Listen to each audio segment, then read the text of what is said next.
The wind, a powerful, invisible force. It reshapes landscapes, destroys buildings, and wrecks lives. In a single day, a severe storm can cause over $10 billion of damage.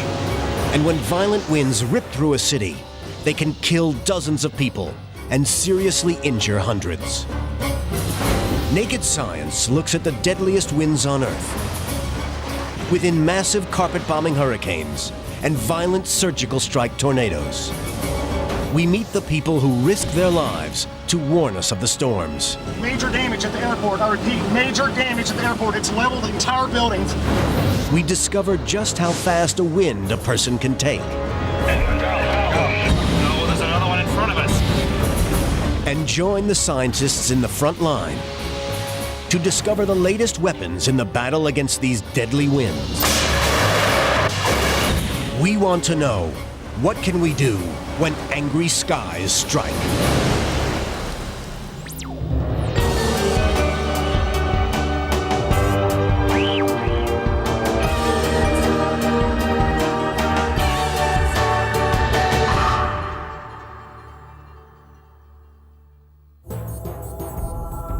Friday the 13th, August 2004.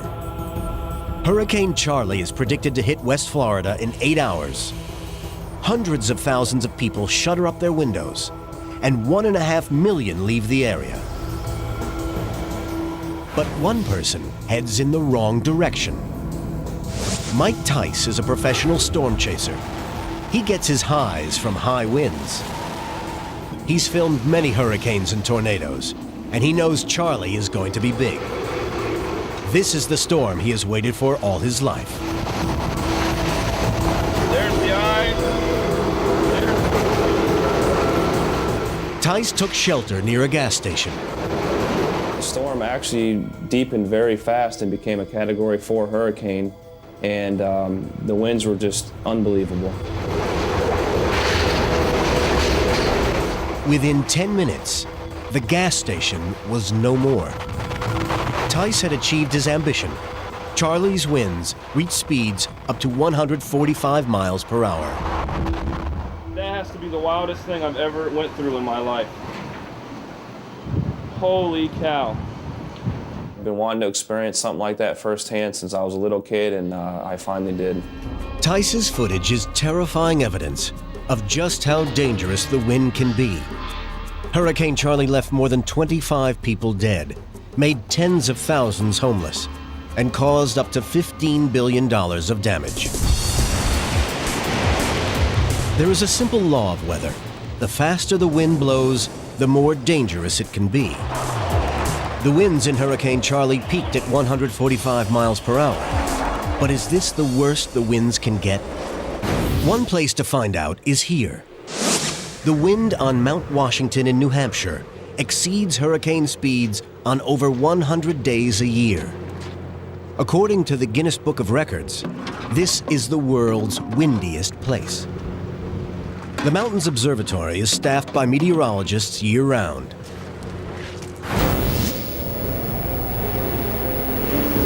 The scientists make light of the mountain's reputation. They even serve up the world's windiest breakfast.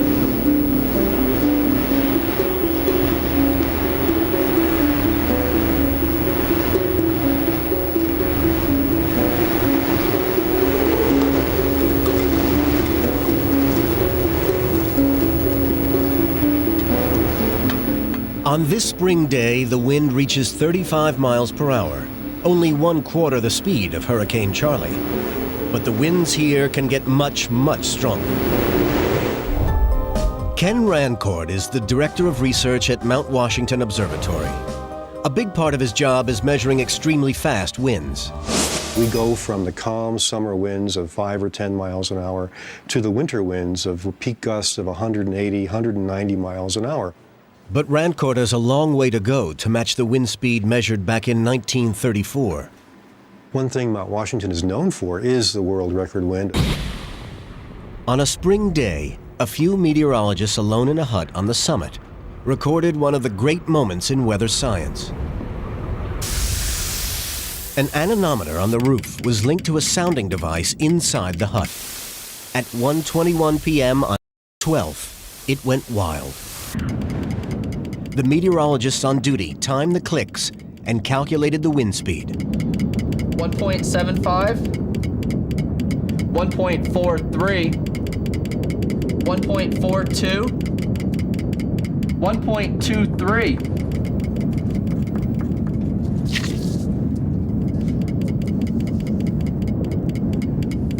It came to 231 miles per hour, a gust they recorded in their log, and which blew them away with astonishment. 231 miles an hour. Will they believe it, was our first thought. This terrifying gust was nearly 100 miles per hour faster than the winds in Hurricane Charlie. It was the fastest wind ever measured by a weather station, a record still held today. On the scale of hurricane winds, it would be at the top of the range, a Category 5. Hurricane Charlie was devastating, but it was only a Category 4. To find out how strong a wind a human being can handle, we've come to a wind tunnel at the University of Washington in Seattle. Lou Beck, a man who is either brave or foolish, has volunteered to be our guinea pig. I've heard a lot of stories about how he can't breathe, so we'll see how it goes. Beck should be nervous. All he has for protection are a pair of goggles and a safety harness. If he gets into trouble, the fan can be cut off from a control room nearby.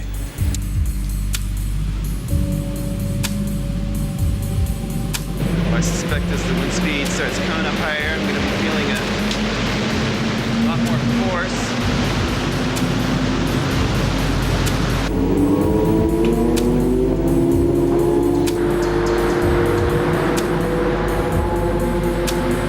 Already it's getting very strong. Right now it's putting quite a bit of force on me, really pushing me into my harness. Quite fun though. Feels like being on a really fast roller coaster.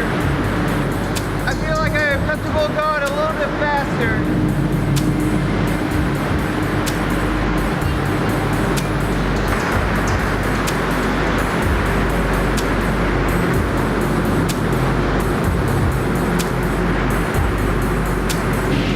At 74 miles an hour, the wind reaches hurricane speeds. At 80 miles an hour, Beck can no longer stand unsupported. Without the safety harness, he would be blown off his feet. At 90 miles an hour, Beck gives up. He hasn't even reached a Category 2 hurricane. But Beck is determined to try again. At high wind speeds, small particles in the air can cause serious injuries. Beck wears a crash helmet to protect his head and eyes. At 96 miles per hour, the wind reaches the speed of a Category 2 hurricane, fast enough to cause moderate damage to buildings. At 111 miles per hour, it becomes a Category 3. The wind speeds Beck is now experiencing could destroy a mobile home.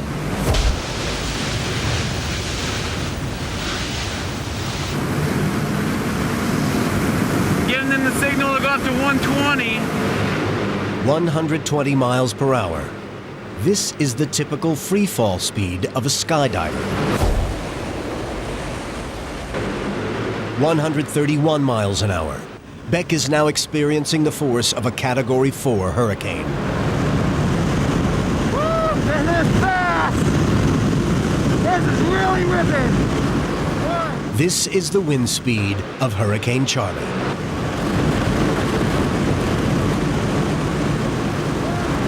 At 155 miles per hour, the wind reaches the speed of a Category 5 hurricane.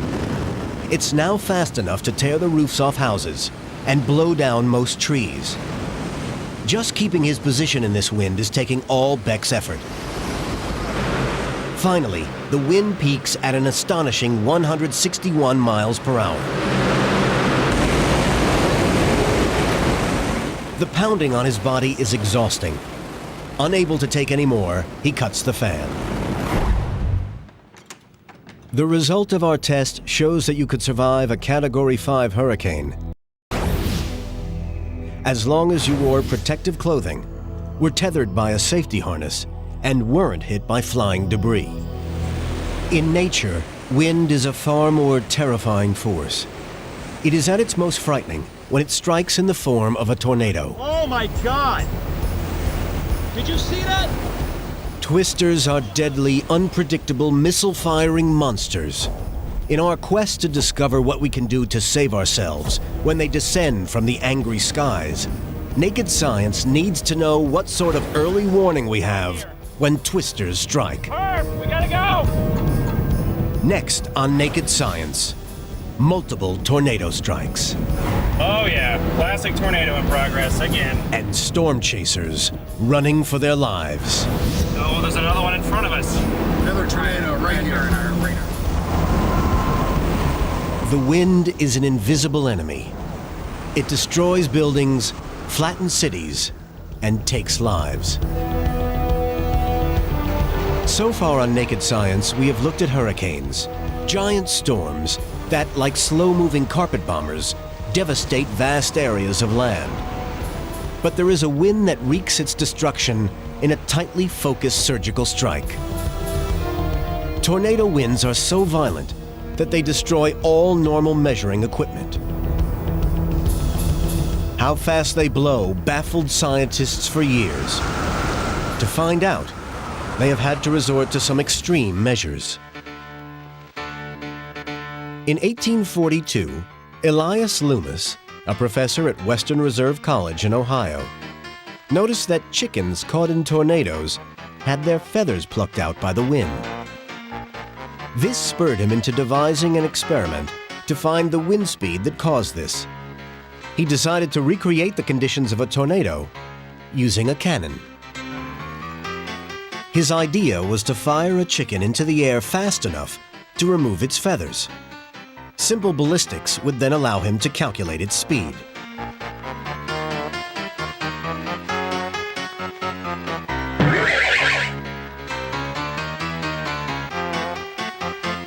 He concluded that the chicken was blown through the air at a speed of 341 miles per hour.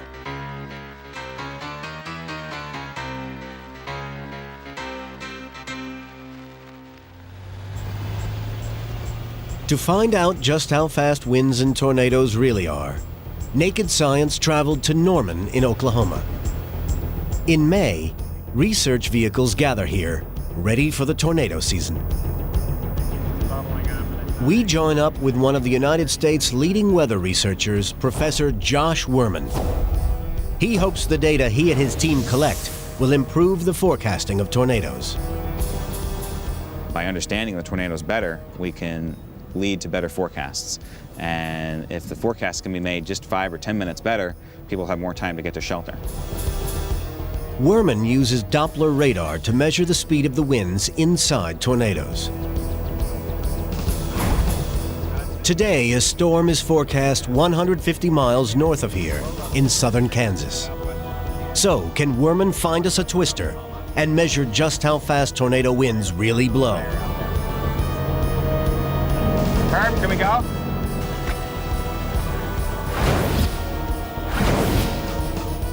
Knowing the conditions likely to cause tornadoes helps Werman track them down.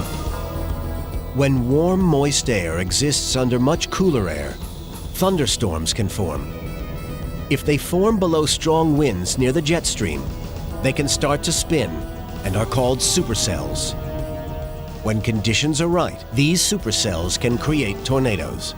The challenge facing forecasters is that only 1 in 5 or 6 supercells breeds tornadoes.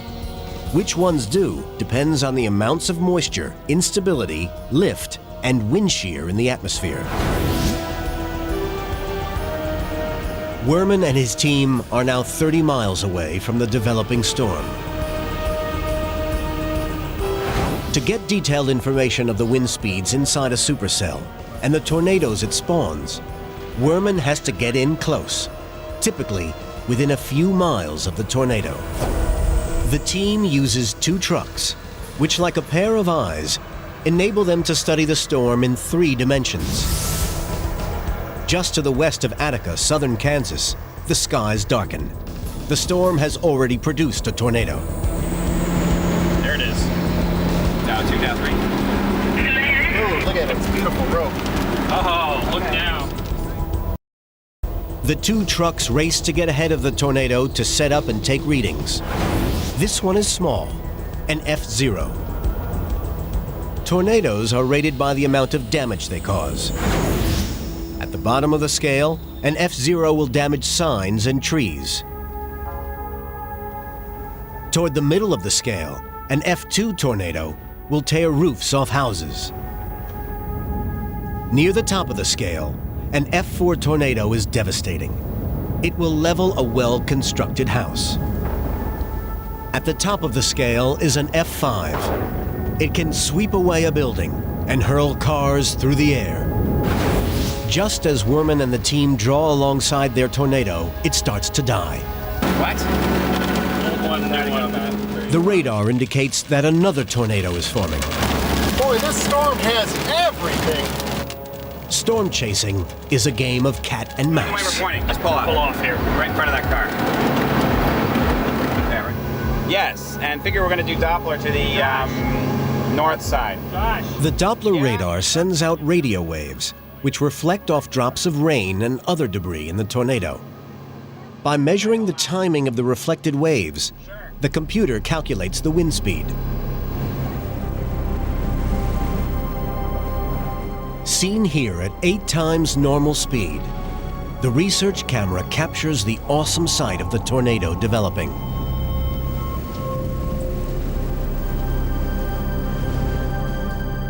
This tornado appears to be at least an F2. The winds are strong enough to snap trees and tear the roof off a building.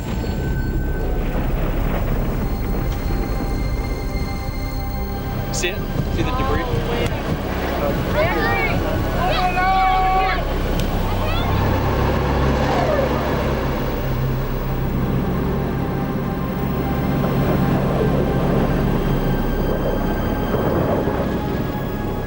As the tornado passes through Attica, it hits a house. The house is coming apart. Oh my God! Did you see that? The whole house came apart. The team hopes their research will give earlier warning times to help avoid such disasters. Werman only has minutes to collect the data he needs from the tornado. That's what I was afraid of. New action areas probably developing to our east-southeast. Sorry, south-southeast. Right here. Suddenly, one of the teams spots another tornado forming. Herb, we gotta go!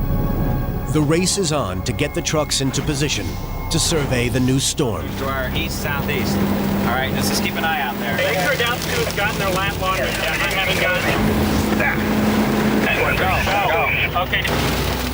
They put their foot on the gas to get safely past the twister. 1.6, 3.2 kilometers away from us to our southeast. Oh yeah, classic tornado in progress again. Oh, there's another one in front of us. Another tornado right here. I don't know if we can safely go south. I think we should go north. Sure. Where's Dow 2 now?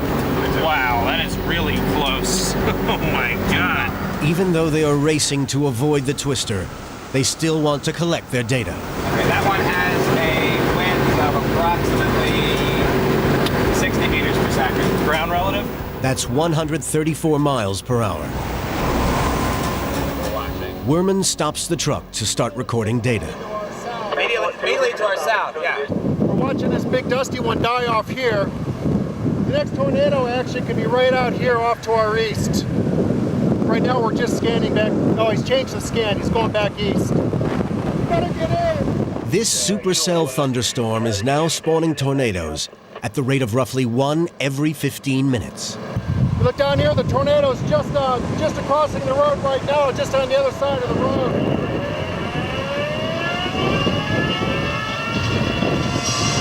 From the KFDI Weather Center, this is a tornado warning. As darkness descends, the tornadoes become invisible to the naked eye. This is a storm spotter's nightmare. The radar is the only way they can see the unpredictable monsters spawning around them. Hey Josh, what? Look what's coming up behind us. Intensity is, we're gauging at least wind speed wise F2, F3. on the borderline between F2 and F3. It's an F3 intensity. Oh wow, what's that out there? Okay. This is the big deal. This is the Oh big my guy. God. Yep. We definitely saw some ground relative wind speeds around 80 meters per second. That's 179 miles per hour. I can tell you what our situation is. How's it doing, Josh? Still up there. Yep, 85 meters per second in the last week. 93 is F4. That's 3.6 kilometers to our northeast, so it's getting stronger. You think you had peak surface winds over 100? Josh does believe peak surface winds are in excess of 100 meters per second. That's more than 220 miles per hour. In the darkness, a devastating F4 tornado is tearing across fields less than 2 miles away, destroying a farmstead. And you might want to call the Weather Service office. This tornado is definitely in the very strong category now.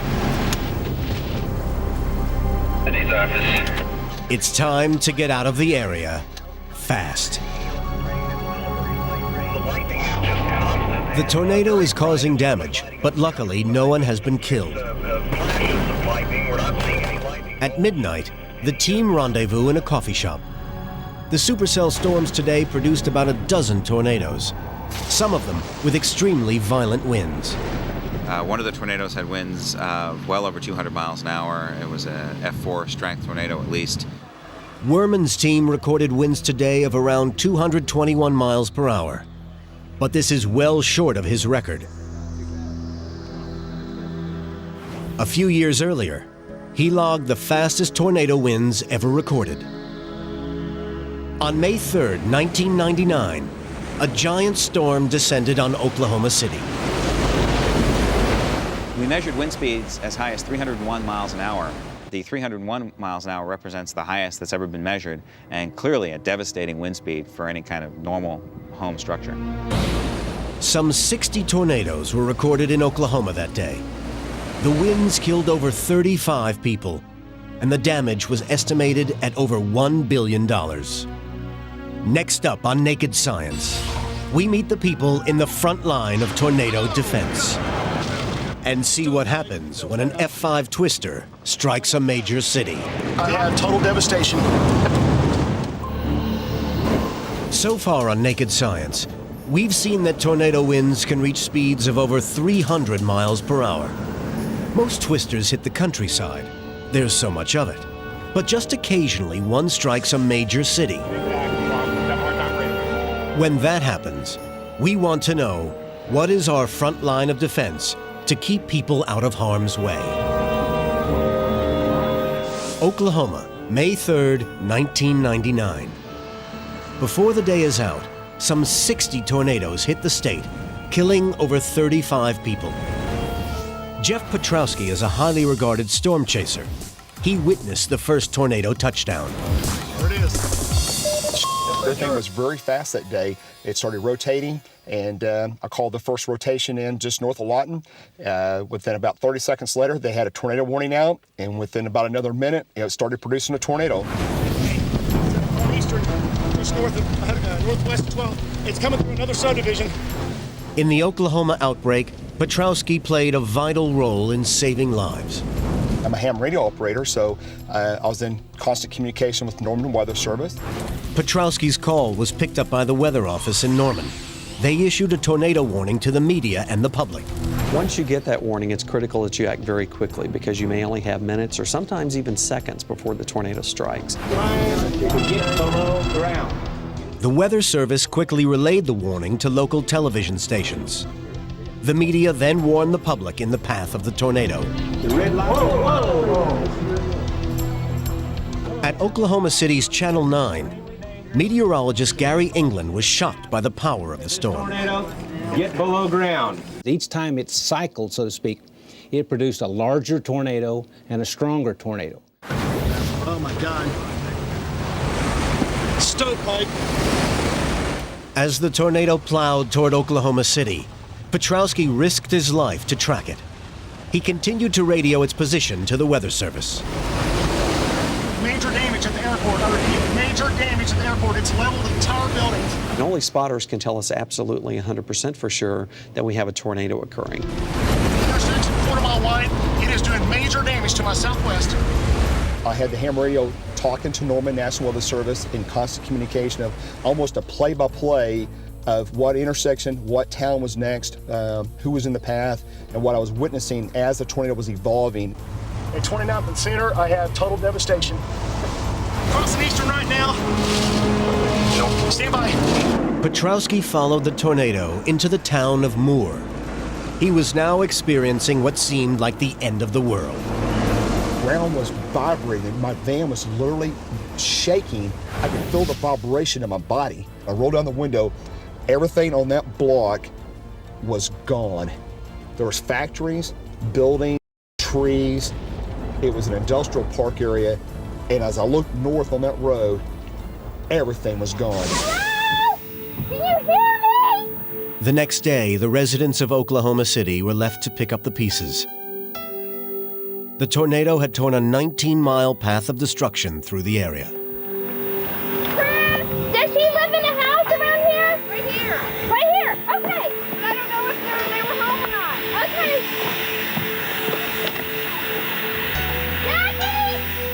Anyone back here? 36 people had died. Some 700 were injured, and over 2,000 left homeless. But if it hadn't been for the weather warnings, more lives would have been lost. In recognition of Petrowski's skill in tracking the tornado and saving lives, the Weather Service gave him an award. I didn't realize I was going to film and witness the strongest tornado ever on the planet, strongest winds ever measured on planet Earth, also the most destructive tornado in U.S. history as far as dollar damage. And it literally was 2 or 3 weeks later before I could actually cope with coming back down and seeing all the destruction. I actually stayed away from the damage area for about 3 weeks and didn't want to talk to anybody about it because it was so overwhelming. Oklahoma showed that close liaison between spotters on the ground and meteorologists is one of the best weapons in the war against deadly winds. We have thousands of storm spotters just here in our area alone. Really is the first line of defense against severe weather. The winds in Oklahoma City that day reached over 300 miles an hour. But the wind doesn't have to be that strong to create serious damage. Much slower winds can wreck buildings and fill the air with flying debris, missiles that can kill.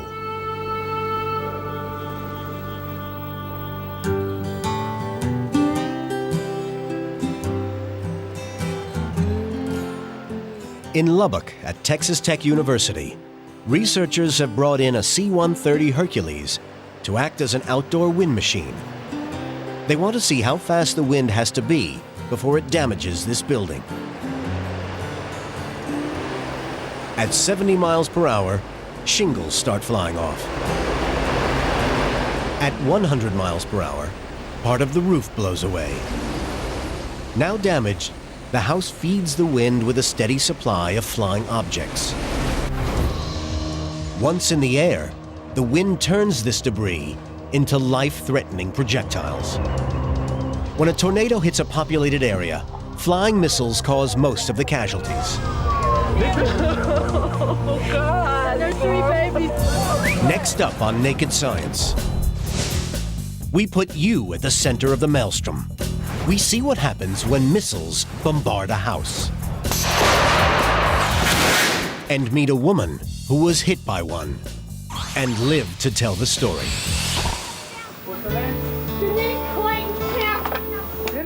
This is the day after the 1999 Oklahoma City tornado.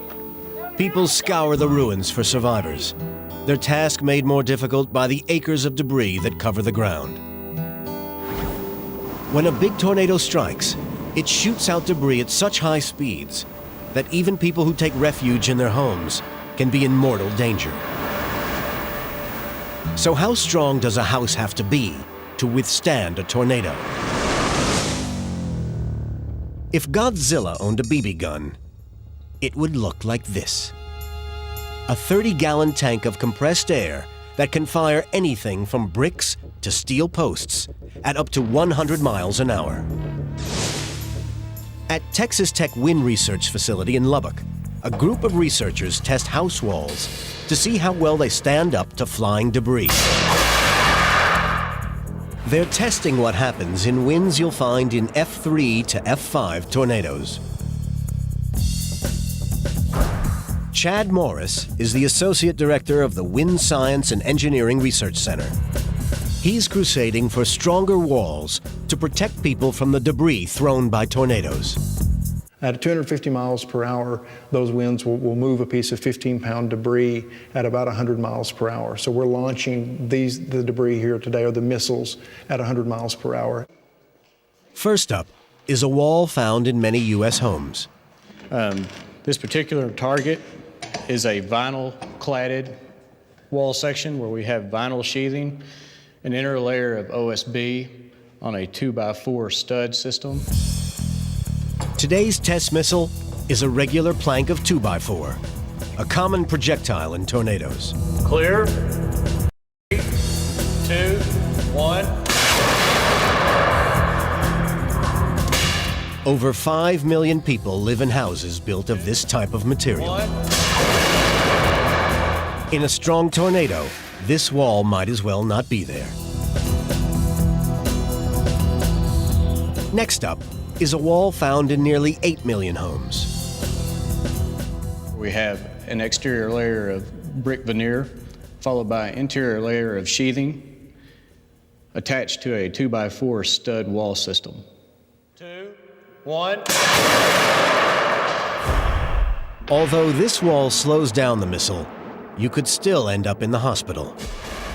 However, if you really want to protect yourself from tornadoes, you need a storm shelter built of this. You have approximately 3.5 to 4 inches of 3,000 PSI or greater concrete with number 4 or half-inch rebar. This gives us the mass that we need to be able to stop the missile as traveling at 100 miles an hour. Clear. 3, 2, 1. 1. When the big bad wolf comes a-blowing, this will do the trick. But what happens if you don't have this protection and a tornado comes your way? Julie Rakestraw lives in Moore, Oklahoma. In May 1999, she heard the tornado warnings and took shelter with her daughter in a closet in the middle of her house. I was sitting in the closet, and then all of a sudden, I was looking down the street and seeing, I'm thinking, yeah, this is not good. One of the tornadoes to hit Oklahoma that day had destroyed Julie's home. Moreover, it drove this piece of wood into her head. I didn't know that there was a board in my head. And the paramedic, when we were friends, and the first thing he said when he came up to me is, "Oh, you know that's bad when a paramedic says something like that." The paramedic used bandages to stabilize the board and then rushed Julie to the hospital. Dr. Chris Carey was one of the surgeons who treated Julie. We were trained also not to be shocked by things going on, but did take me aside a little bit to look at that. The medical team became carpenters. The first part was actually to cut this big piece hanging out outside away from that, so basically cut off the skin. We didn't have any utensils to do that, and so we kind of improvised by sterilizing a saw that the maintenance people had to cut that off at that stage. It went through my ear, through my throat and into my collarbone. And luckily that board actually saved my life, because if it had gone all the way through and busted through my collarbone, I would have bled to death. Julie Rakestraw had been hit by a 3-foot piece of wood that had penetrated 20 feet into the center of her house. But timbers like these weren't the only type of missile flying around that day. Well, the most common injury we saw in this tornado was just a shrapnel injury, almost like a blast type injury. The sheer wind force generates so much energy that straw goes through trees. In tornadoes, everyday objects that we take for granted become killers. At the National Severe Storms Laboratory in Norman, Oklahoma, meteorologist Harold Brooks studies tornadoes and how they kill. The biggest thing that kills most people in tornadoes is blunt force trauma, getting hit by the debris. Even ordinary objects flying at 150 or 200 miles an hour become deadly missiles if you're hit by them. At 250 miles per hour, the wind will propel a 15-pound piece of debris, the weight of an average Thanksgiving turkey, at about 100 miles per hour. People who survive tornadoes frequently get very, very devastating injuries to them. They may lose fingers, ears, lots of really awful soft tissue injuries and the kinds of things that take years to recover from fully. Julie Rakestraw isn't going to be caught out twice. When she rebuilt her house, she made sure it included a tornado shelter. This is our underground storm shelter. We don't have to worry about getting hit in the head anymore. I have, first aid kits, water, and just in case that we're going to be down there for a little bit.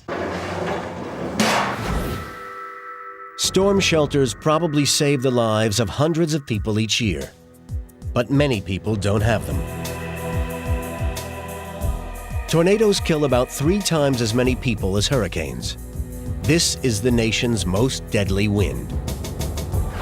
We've seen that the winds inside tornadoes are much faster than the winds inside hurricanes. This should make them more destructive. But which wind actually causes the most damage?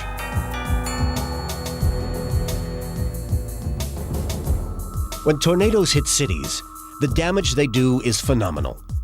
But as this bird's eye view of a tornado path shows, the width of the destruction is limited. In contrast, hurricanes are vast, typically 300 miles across. This sheer size makes them much more devastating. While tornadoes are the high-speed drills of the weather world, hurricanes are the power sweepers. They spread their destruction far and wide, and the power within them is extraordinary. A moderately sized hurricane can release as much energy in a day as 400 hydrogen bombs. Naked Science wants to find out if there is anything we can do to prevent so much damage when the next hurricane strikes. Hurricanes. Their winds may be only around half the speed of those in tornadoes, but the destruction they cause is on a much, much bigger scale. Here at the National Hurricane Center in Miami, meteorologists forecast when and where hurricanes will strike. The advantage hurricane forecasters have over their tornado colleagues is that they have longer warning times. And each year, it seems the forecasts get better. A fact that Florida International University's Professor Hugh Willoughby is proud of. We've been able to reduce the risk to life. The chances of dying in a hurricane have decreased by a factor of 100 in the course of the 20th century. The Hurricane Center's track forecast accuracy improves on average by 1 to 2% a year. 1 or 2% a year doesn't sound like much, but over 30 years it adds up. But there's an element of hurricane forecasting that is extremely difficult.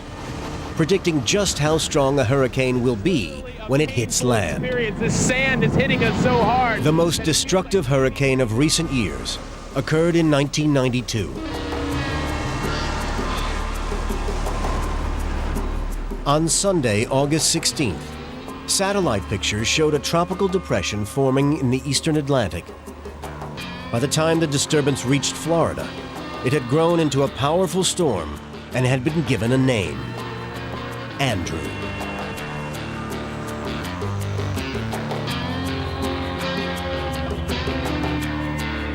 But just before it hit land, the forecasters underestimated its strength. Stanley Goldenberg is a hurricane researcher. If anyone could have seen what was coming, it was him. But as Hurricane Andrew approached Miami, Goldenberg put himself and his family in just about the worst possible place. This is our house calmly waiting for Hurricane Andrew. His home was directly in the path of the storm and protected only by plywood shutters. You can hear that outside. I woke everybody up and said, well, this is the time we got to start what we call hunkering down in the hallway. And we got some mattresses and sheets to protect against flying glass. Winds outside, I think, are at least 100, 110 miles an hour or more. Aaron, are you okay? And there's the cat. Goldenberg relied on plywood and God. Just waiting out in the hall because we lost the plywood on the front window, but we are praying God will cover that. When the eye wall hit, it was like someone took a gear on a gearbox and just revved it right up. Lord, we just thank you. We ask for your protection. In Jesus' name, amen. Explosive smash when that window went, and then blew out the sliding glass door in the back. So we had a hurricane just roaring not too many feet from us through the house. And then at a certain point, my brother-in-law said, he said, the roof is gone. Indeed, the roof had lifted off in one piece and flew over the fence and smashed into the neighbor's house. The living room kitchen wall fell on us. It propped itself up by the refrigerator by about 1 foot, so it made like a little hiding place for us. But it's sad to say, the stove was on my back. It felt like my knees were being crushed. And we were just praying, crying out to God, just hoping for this thing to let up. Goldenberg and his family survived. It was only when daylight arrived that he realized the full scale of the damage. You can now see, this is the wall. Fell on top of us. Stove down there, cabinets. These shutters survived the storm. Every window covered with this type of shutter survived. But our house, which had wood shutters, the roof lifted off. The roof lifted off. Hurricane Andrew devastated a total of over 1,000 square miles of land. Andrew hit the least populated section of Miami, of Dade County. If it had been just 20 miles to the north, all the statistics would have been almost tripled. Andrew left around 160,000 residents homeless and killed 23 people. It taught scientists never to underestimate the power and unpredictability of wind. All in all, it went from a minimal tropical storm to a Category 4, then Category 5 hurricane in just about 36 hours. Tremendous intensification, which is the hardest thing for us to forecast, is these rapid intensification. Hurricane Andrew caused more than 20 times as much damage as the United States' worst tornado. When averages are taken into consideration, year after year, hurricanes cause nearly 5 times as much damage as tornadoes.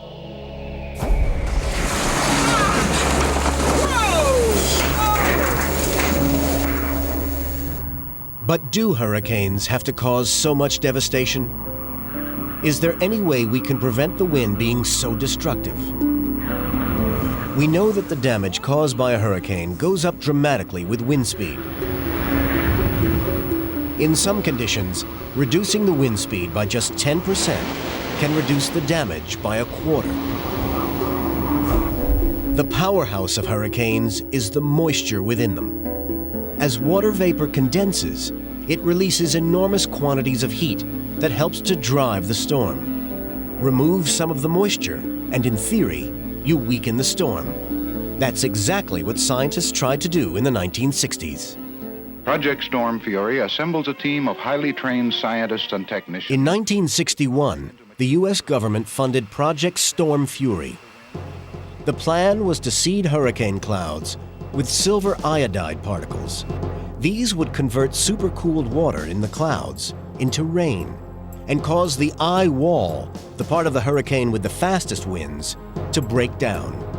Tests on Hurricane Debbie in 1969 appeared to succeed in reducing wind speeds by an average of 25%. But the subsequent research revealed that most of this dramatic reduction probably wasn't caused by the seeding, but by a natural storm cycle, and would have happened anyway.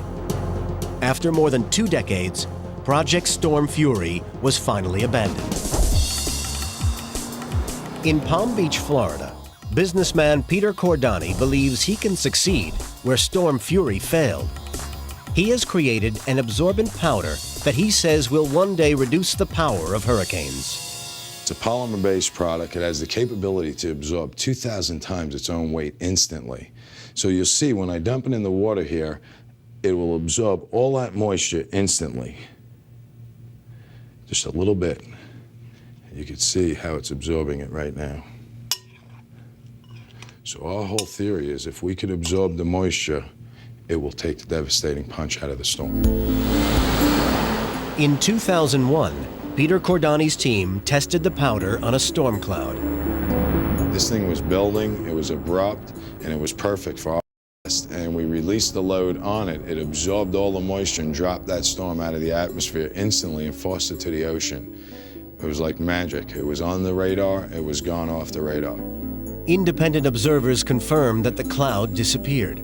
But wiping out a cloud doesn't mean the powder can weaken a hurricane. The scale of the problem is so much greater. Even though Cordani's work continues, weather experts doubt the likelihood of success. Scientists believe that the best way to prevent hurricane damage is to improve building design and make more accurate forecasts so that areas in danger can be evacuated. As slow-moving events that build up gradually over sea, hurricanes are spotted several days before they hit land, and there is usually plenty of time to give people warning. By moving people away from the danger zone, many lives are saved. In the United States, only about 20 people are killed each year. So far, the forecasters are winning the war against hurricanes. But things may be about to change. When Hurricane Charlie hit Florida in August 2004, it seemed forecasters were on top of it. The National Hurricane Center issued a warning for most of the West Coast. 1.5 million people evacuated the area. Others took shelter. But despite the warnings, more than 25 people lost their lives. Charlie was a Category 4 hurricane, a whole category below Andrew, but it killed more people. So what went wrong? Brian Norcross has been predicting the weather in Miami for 20 years. He's seen hurricanes come and go, and he believes there's an extra dimension that hasn't been factored in. I think we're losing the hurricane battle overall. The amount of building that's right at the coastline, and therefore the number of people that are piled at the coast, is exceeding our ability to warn. And even if we could warn perfectly, a certain percentage of people are not going to react until the last minute anyway. Since the 1950s, the number of people living on the East Coast of the United States has almost doubled. And however strong the warnings, there will always be some who won't leave until the last moment. So we know that a significant number of people will be left in harm's way when a hurricane comes. Massive, carpet-bombing hurricanes and violent surgical strike tornadoes are among the most terrifying forces on Earth. The intense speed of the air in a tornado's towering vortex makes it the deadliest of all winds, and the awesome size of a hurricane ensures it is the most destructive. Science has sought to understand and protect us from these whirling monsters. Improved forecasts and longer warning times will continue to save lives, but they will probably never be 100% accurate. When angry skies strike, the only thing to do is get out of the way.